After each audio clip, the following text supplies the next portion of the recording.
Good afternoon, traders. It's Bill Baruch with Blue Line Futures, and it's your midday market minute.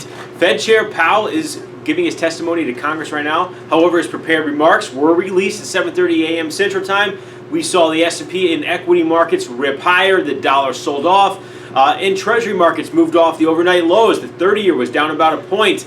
And it is unchanged now. The S&P has traded to a high of 3,007, and the NASDAQ is out above our major three-star resistance, 7930, though settling in a little bit and looking to hold that high from last week, right around 7,900.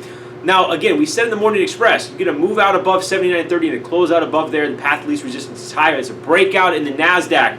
The S&P, the same thing. We've got 3,000, 3,002 as a level, but ultimately, again, it closed out above there.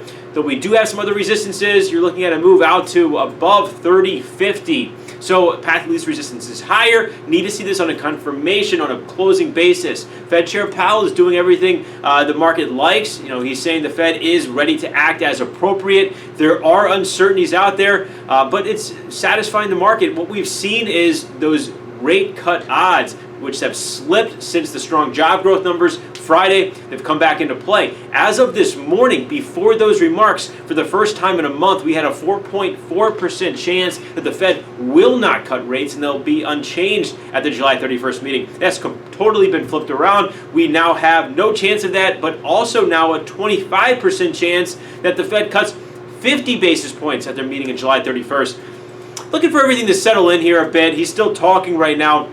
But again, this is moving markets. This is what everybody's waiting for on the week. The FOMC minutes at 1 p.m. Central Time. His testimony continues tomorrow. But we also have CPI data tomorrow at 7:30 a.m. Central Time, and that's going to be huge on the inflation backdrop. So keep an eye out for that. Everybody, this volatility is going to stay. So and then moving on to crude oil. Volatility there as well. You got the EIA data, more bullish than we had from the API on the headlines. Crude oil is holding well. Overall risk assets are moving great given Fed Chair Powell, but this continues to support a path of least resistance higher for crude oil. However, on the technical side, you got a major three-star resistance of ours with a trend line going from the highs, and that level comes in right at 59.90 and aligns with the previous resistance of 59.70, 59.80. So you got a resistance pocket right there in crude oil that's keeping the market from extending gains, but a closeout above there. It's not in the clear yet, but that is arguably a breakout. So keep an eye on that.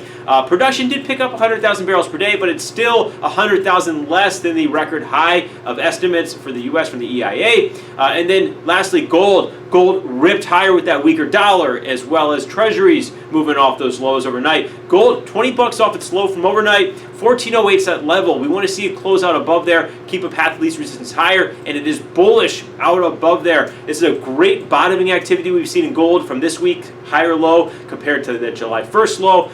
Good move off of 1390 again yesterday, and then again today because of that Fed Chair Powell move today. So gold looks really good, but again, 1408's level, we've got to see it close out above. Close below 1400 is negative. Give us a call. We're here to help with anything on the board, 312-278-0500. You can email us info at bluelinefutures.com. Check our website for updates. You can sign up for a free trial of research there. But remember, futures trading involves substantial risk of loss and is not suitable for all investors. Thanks a lot.